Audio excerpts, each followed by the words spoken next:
l'année 2020 a été également une année record sur la récupération de pavés chez les particuliers. Bon, là, c'était une opération un peu spéciale, puisqu'il a fallu dépioter des pavés. Bon, c'est quelque chose qu'on ne fait pas habituellement, parce que c'est, comme vous pouvez le voir, on est à la baramine et au marteau-piqueur. Donc, c'est très physique. Mais on a eu énormément de dons, que ce soit en Belgique ou en France, donc avec Jean-Guy notamment, pour la partie belge. On a un peu ratissé la région, mais bon voilà, ça a été une très très belle année de ce point de vue-là. Avec le lycée de l'Aube, je l'évoquais tout à l'heure, on a pu faire Mont-Saint-Pével, une grosse ornière, qui est sur la partie du blocus, qui est la dernière partie du secteur pavé. Et malheureusement, on a dû stopper les travaux à cause du confinement. On a pu faire la première semaine de travaux et la deuxième semaine de travaux, on a pu la faire qu'au mois de juin, après, on va dire, pendant la phase de déconfinement. La Pével Carambeau, on a fait un très très gros programme l'année dernière, puisqu'on a pu faire les travaux de janvier à février. Il n'y a que le travail sur Templeuve en Pével, au Moulin de Vertin, qui a été stoppé par le Covid, mais qui a repris quand même dans la phase de confinement dur.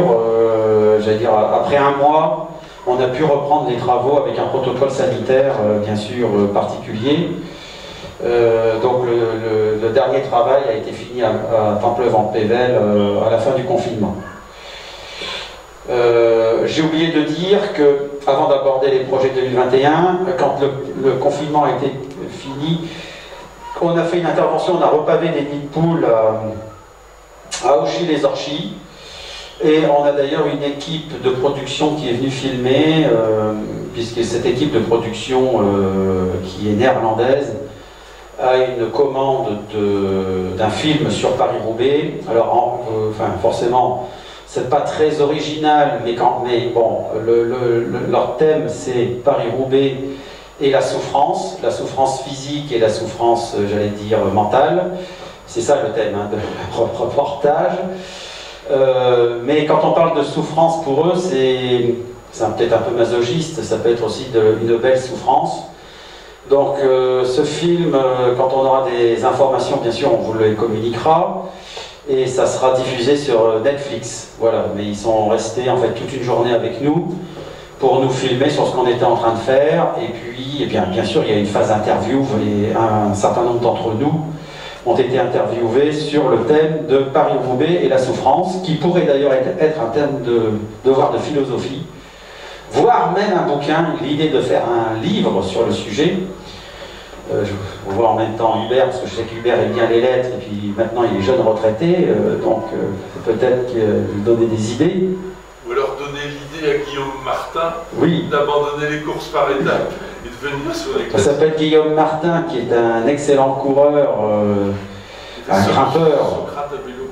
Et effectivement, puisqu'il a fait un livre sur Socrate, et on pourrait lui suggérer peut-être de faire un livre sur la souffrance, belle ou pas belle d'ailleurs, hein, sur les secteurs pavés. C'est peut-être une idée. Alors en 2021, on a différents projets. Alors on a le projet de pavage de la Grande Rêve. Ça marche plus. Une connexion? Est-ce que vous me voyez? Oui? C'est bon? Oui. Alors excusez-nous, mais on se rôde aussi un peu avec ces retransmissions en direct, hein. Ça fait partie des problèmes du direct. Donc on a le projet de pavage de cette grande rêve, tout était, comme on dit, on track en anglais, c'est-à-dire en piste pour pouvoir y aller, ou en trajectoire. Malheureusement, nous butons sur ce projet. Alors, la petite histoire est la suivante. Le baron des retours était d'accord pour céder cette drève pour 1 euro symbolique à la ville de Mérigny.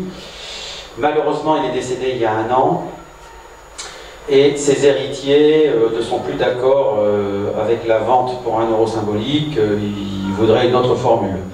Sauf que pour PVL Carambeau, pour pouvoir faire des travaux, il faut impérativement que ce soit de propriété PVL Carambeau. Donc on est bloqué, donc je ne vois pas bien comment on peut se sortir de cette situation. Le seul moyen de s'en sortir, c'est de faire un chantier de formation.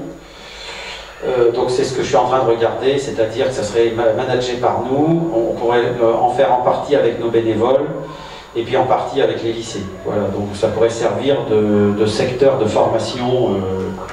Et l'idée serait de faire 70 mètres par an sur 10 ans, puisque la DREF fait 700 mètres, et au moins au bout de 10 ans, on aurait notre projet qui serait fait à moindre coût. Voilà, donc c'est cette nouvelle formule qu'on essaie de mettre sur... Parce que forcément, ça serait une deuxième DREF pour Paris-Roubaix, et l'organisateur en plus est intéressé, puisque ça rallongerait dans la partie finale un secteur qui est déjà difficile, mais qui ne fait que 700 mètres de long.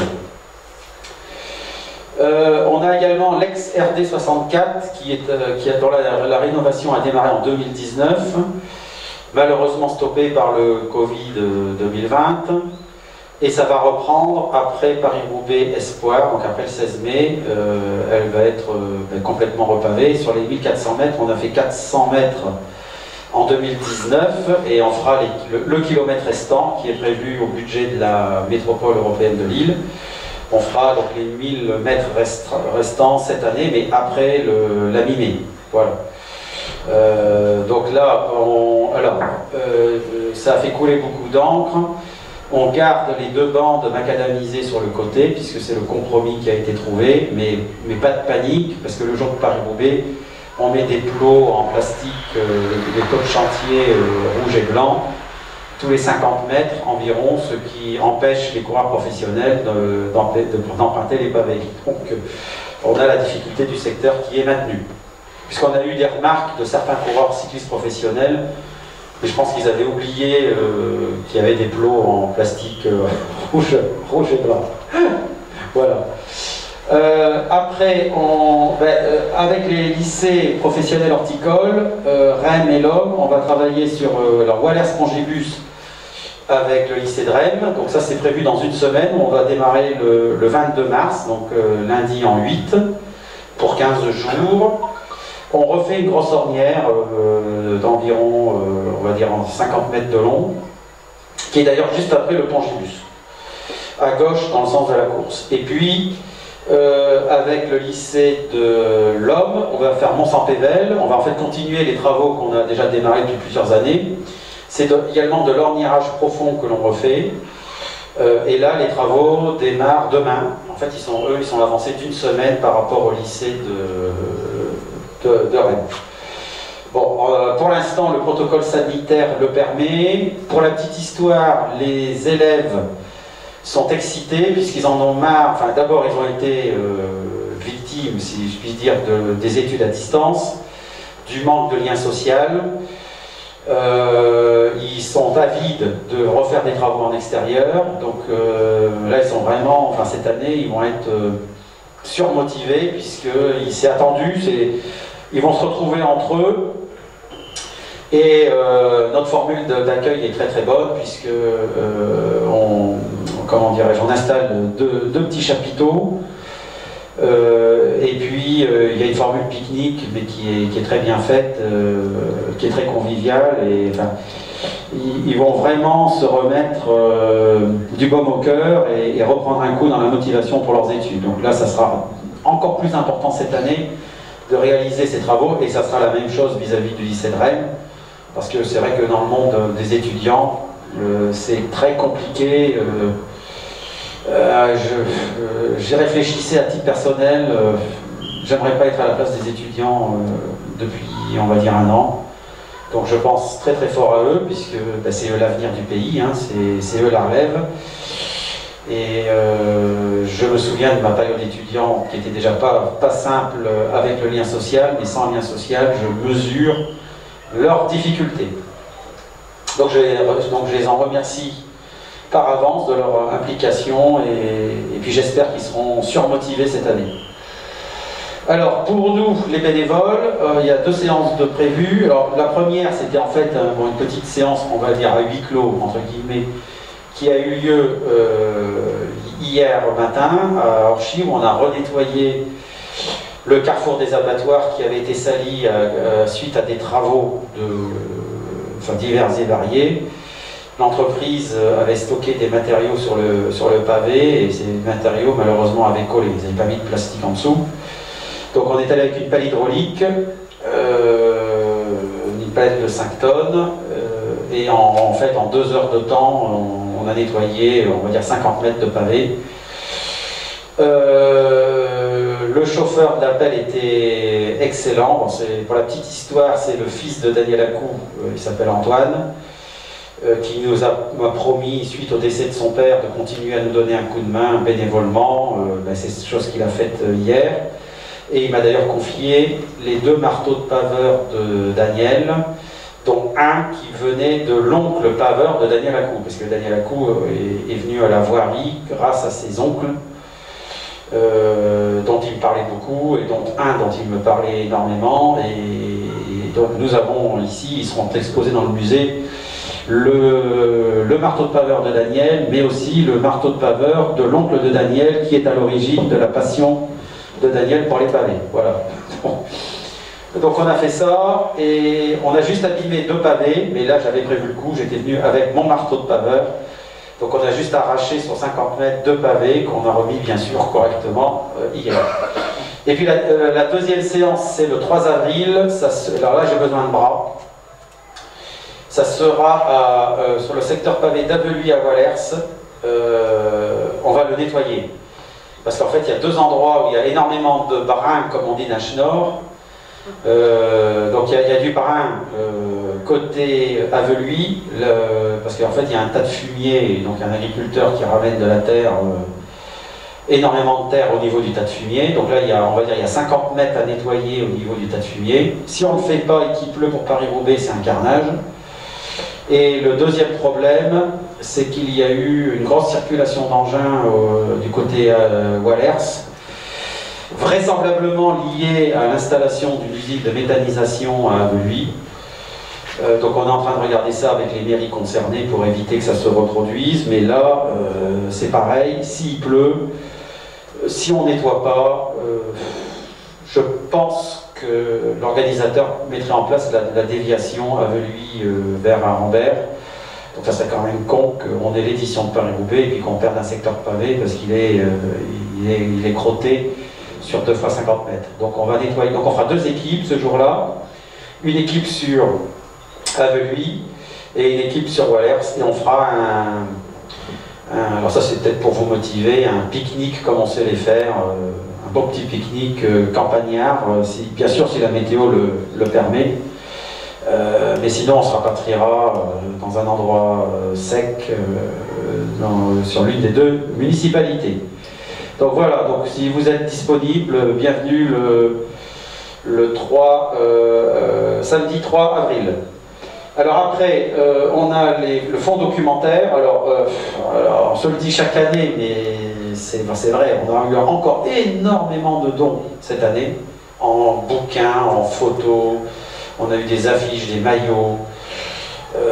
Donc même ici autour de la table, on a eu des généreux donateurs, puisque là je vois Henri Plancard qui nous a donné des maillots, des photos qu'il avait, enfin forcément, avec son passé de sportif, et puis en étant à la mairie, il a eu de nombreuses occasions de rencontrer des grands champions. Donc dans son maillot, où il a fait signer énormément de champions, donc ça c'est très bien, parce qu'on a des signatures originelles. Et donc on a eu beaucoup de particuliers qui commencent à nous connaître et qui nous font ces dons. On a eu aussi des dons de pièces de vélo anciennes d'une personne qui était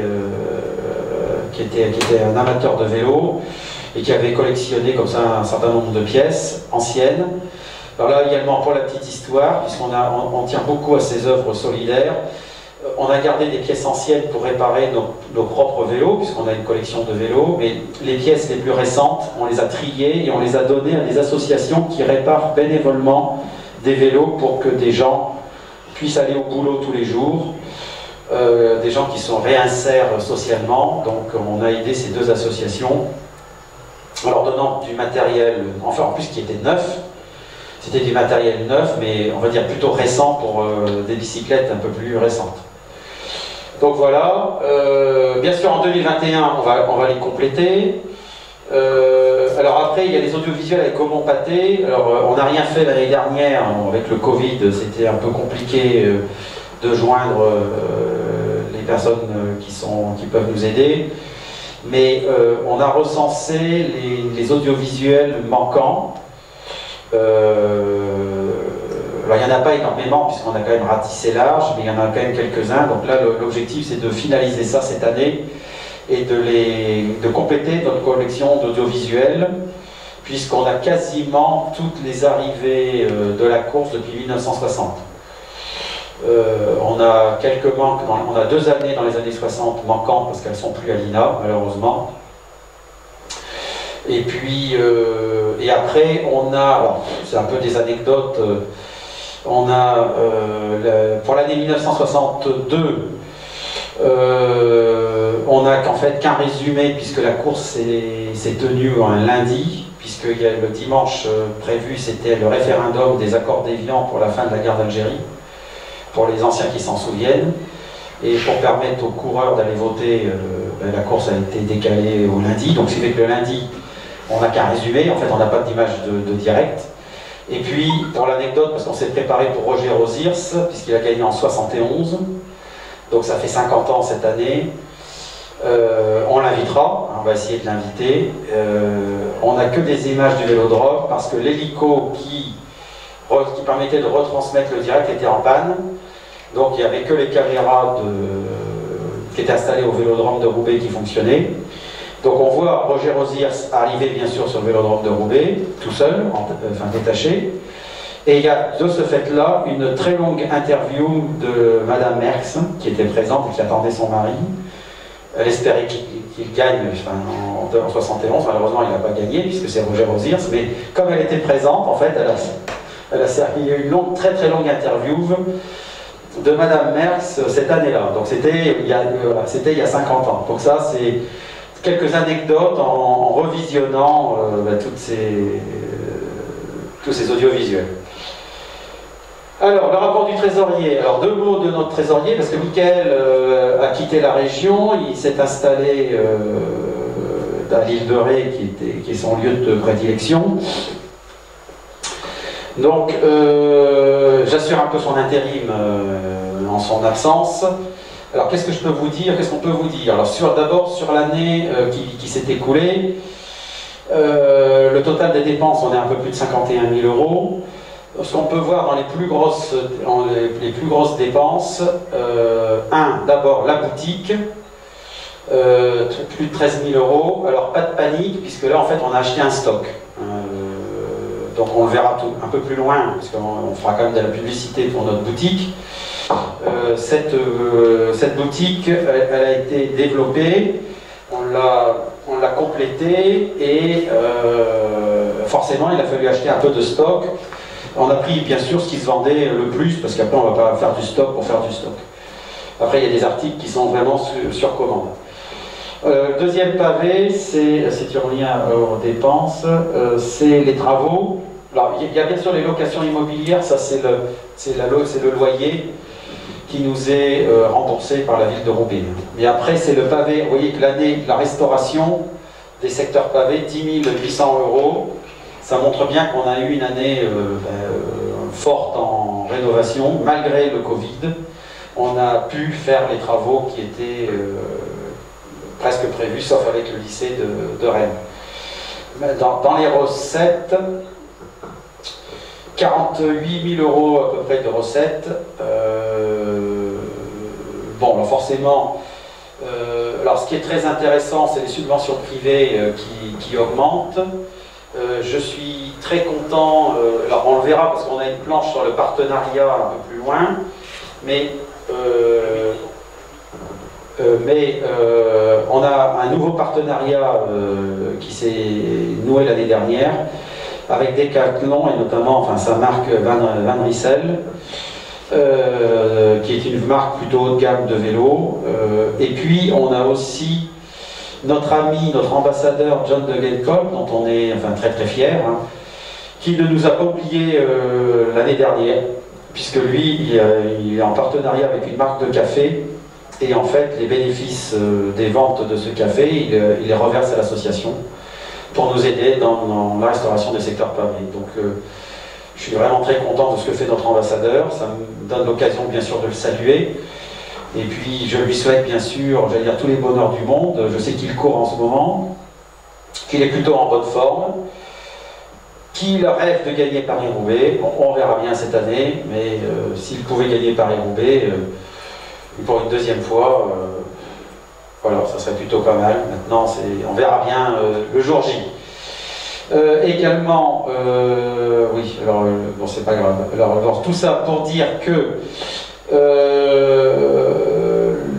le solde du compte courant, on était un petit peu moins de 10 000 euros, et puis on a un petit peu moins de 40 000 euros sur le livret bleu qui est notre livret d'épargne. Alors ça peut paraître beaucoup, mais en fait ça ne l'est pas, puisque ça correspond quasiment à une année de trésorerie, et dans les recettes que nous venons de voir, il faut avoir en tête que les recettes n'arrivent pas au 1er janvier. Ça serait trop beau. Les recettes sont étalées tout au long de l'année, et certaines d'entre elles tombent à la fin décembre. Donc si on n'a pas un peu de trésorerie devant nous, on est un peu chocolat bleu pâle.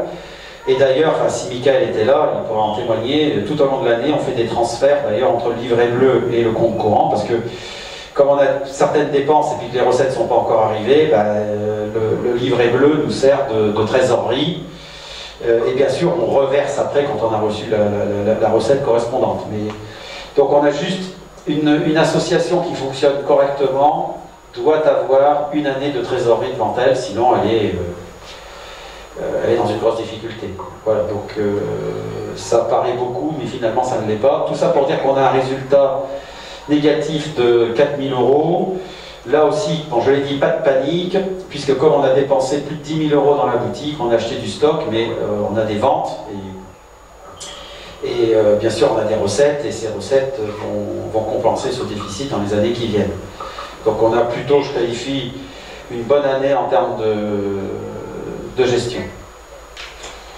Alors, forcément en 2021, qu'est-ce qu'on va faire en 2021? Bon, on a un budget qui va tourner toujours à peu près aux alentours de 50 000 euros.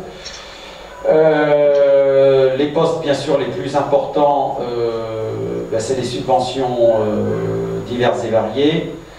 Les adhésions, ça reste aussi un poste important, c'est toutes les adhésions des particuliers et des collectivités à plus de 12 000 euros. Et puis, vous voyez qu'on a visé sur des ventes de marchandises à 7 000 euros. Donc, c'est quelque chose qui se développe d'année en année, même si l'année dernière a été compliquée, puisque on a acheté du stock et on a eu l'année Covid qui n'a pas été propice, comment dirais-je, aux ventes d'articles. Voilà.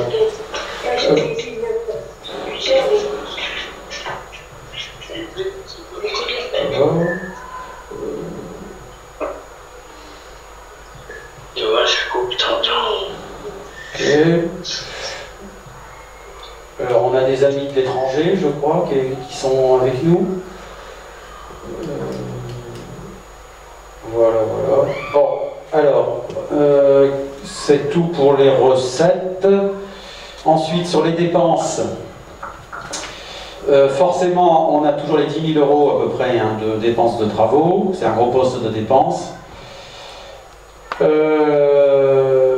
On a bien sûr les loyers, enfin le loyer mais qui est compensé, et puis après bon, c'est des dépenses un peu classiques, il n'y a rien de particulier, sauf que on sera quand même vigilant cette année. Alors pourquoi on va être vigilant? Parce qu'il y a certaines collectivités ont déjà annoncé un coup de frein sur les subventions.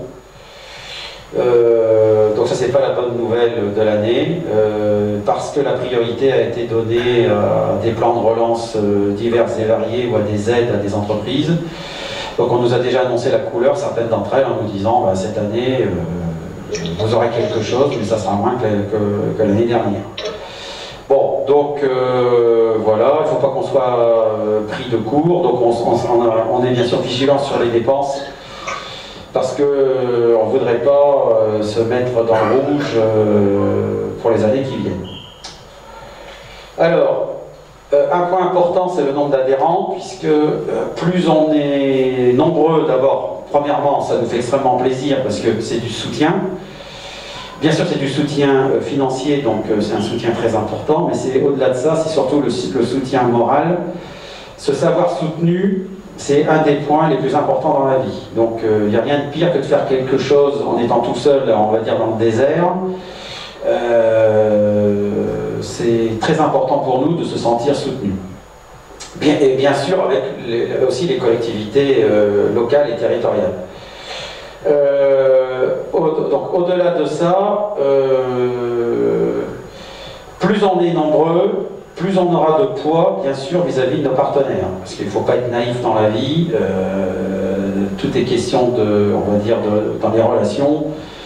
Plus on a un poids important, plus c'est intéressant pour nous, parce que quand on demande quelque chose, ou quand on travaille sur un dossier, on est plus fort, on va dire à 340 qu'à 200 membres, puisque quand même 340 membres, ça commence à, j'allais dire, à peser.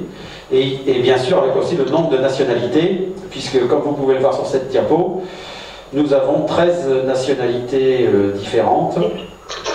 Donc on est mondial, avec des pays très lointains comme le Japon ou bien sûr les États-Unis. Mais les États-Unis, ça a bien décollé cette année. Alors on a une très grosse population de Belges. Donc là, c'est très très bien. Puis je remercie nos collègues du bureau belge, enfin Jean-Guy et Hubert, parce qu'ils drainent pas mal de nouveaux adhérents.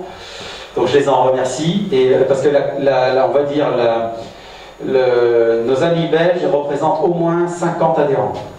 Donc c'est quand même significatif. C'est quand même pas mal du tout. Et les États-Unis, ça décolle, puisqu'on doit être au moins entre 10 et 15 adhérents sur nos amis américains. Voilà, mais bon, vous voyez, on a la Suisse, on a le Luxembourg, on a la Tchéquie, on a l'Espagne, on a bien sûr la Belgique, l'Allemagne, l'Italie, la Grande-Bretagne, la Hollande, voilà, donc on a tous ces pays-là, et on a eu 42 nouveaux adhérents en 2020. Pour vous donner un petit ordre de grandeur, déjà en 2021, nous avons 25 nouveaux adhérents.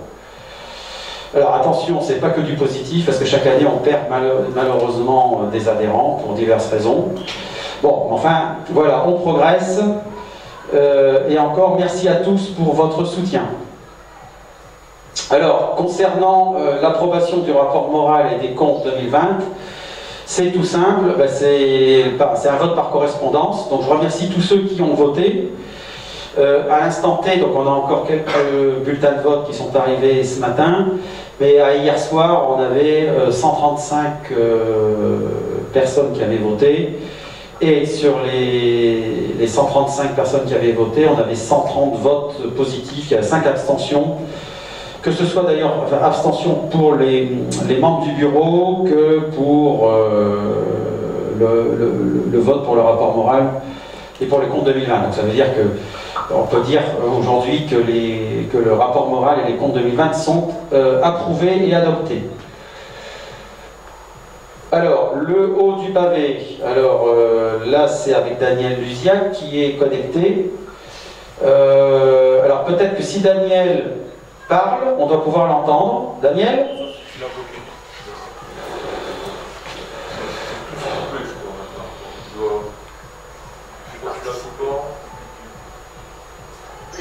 Alors c'est bon. On t'entend ? Oui. Oui, oui, très bien. Ok.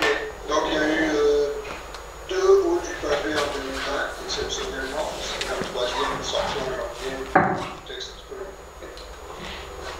Et donc, je crois, 3 ou 4 hauts du pavé pour l'année 2021. On a un projet de créer pour chaque adhérent la possibilité d'accéder au répertoire des articles du haut du pavé depuis leur création. C'est-à-dire que quelqu'un qui voudra, un adhérent qui souhaitera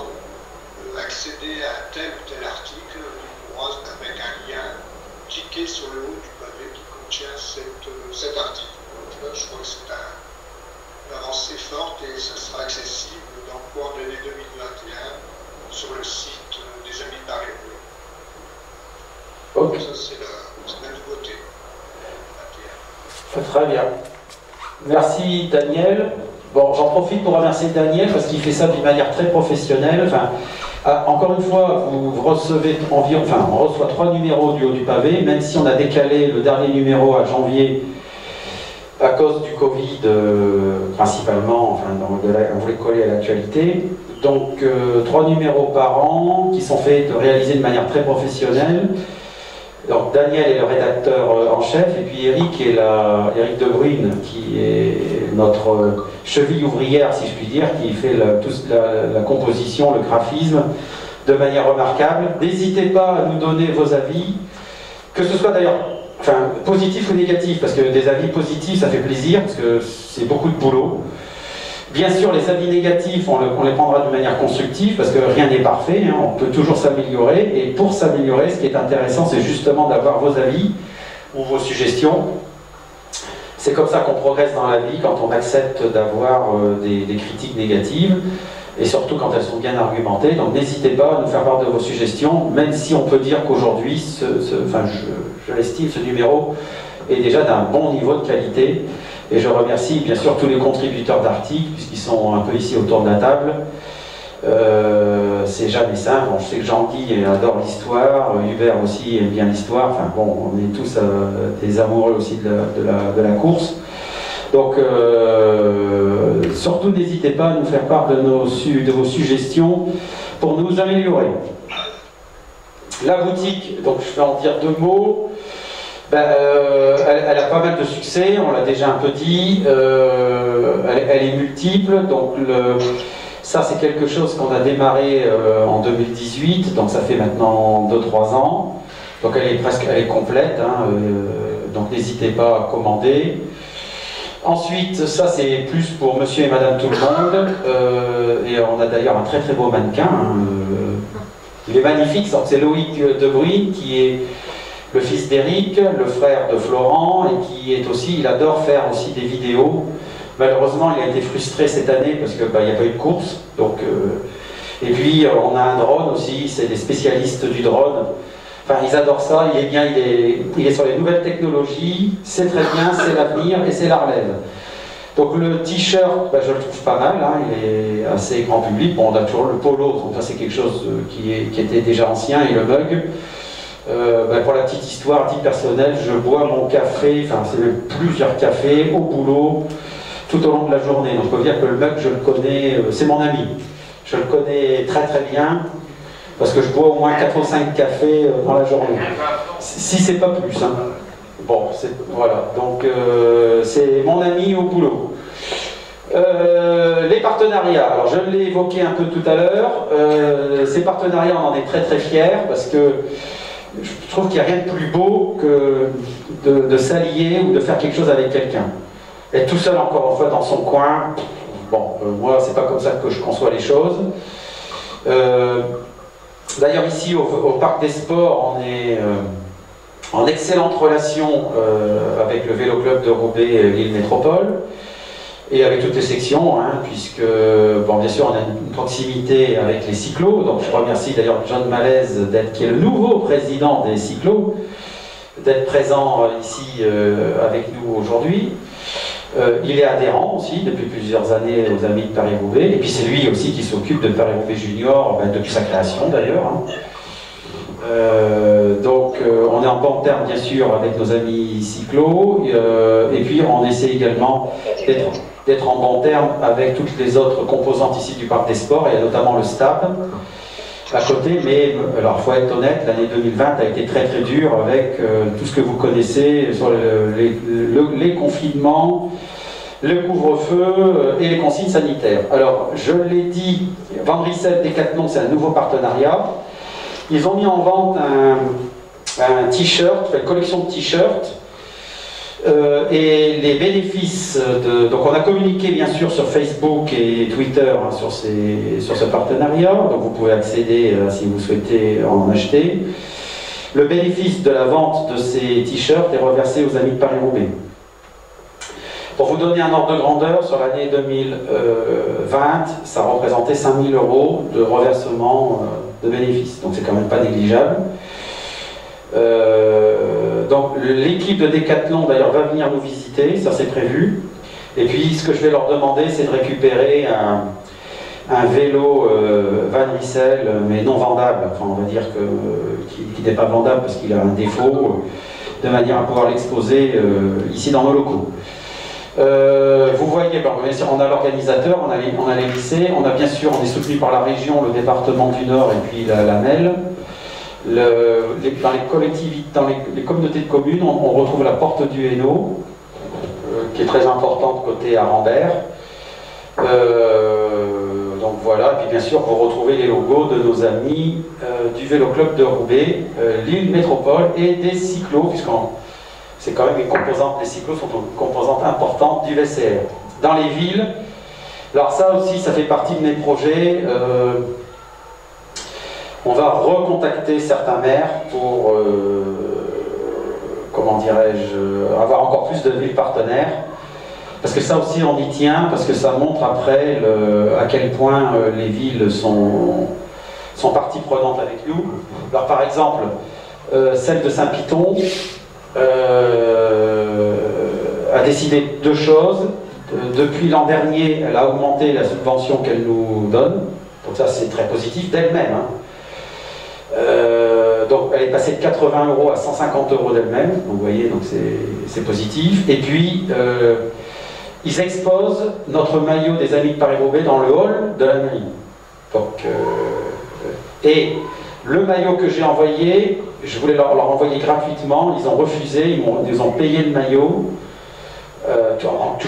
C'était toujours bien sûr dans l'optique de nous aider. Donc vous voyez, quand on a une municipalité comme ça fait chaud au cœur. Bien sûr, on a la municipalité de Roubaix qui nous aide énormément avec le local ici, qui est à disposition.